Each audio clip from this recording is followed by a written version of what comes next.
انواع دانش آموزا پارت 1. اونی که همیشه خوابه.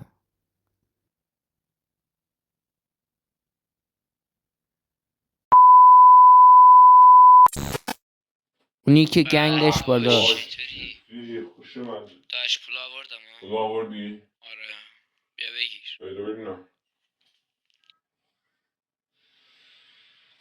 آره اصله. داش اون جنسو بده. بیا بگیر. واظب باش. باشه اوکیه فعلا. ایشون دانش آموز عجیبه. در طول ترم لای جزوه رو وا نمیکنه، اما در خرداد جزوه است که لای اینو وا میکنه. 2000 years later.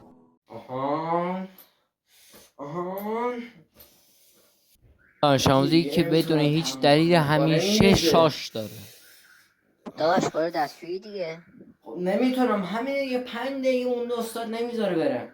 رئیس تو شاش داری، من چیکار کنم؟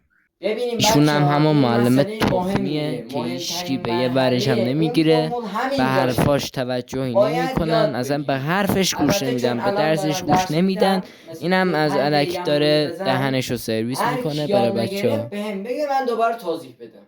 باشه؟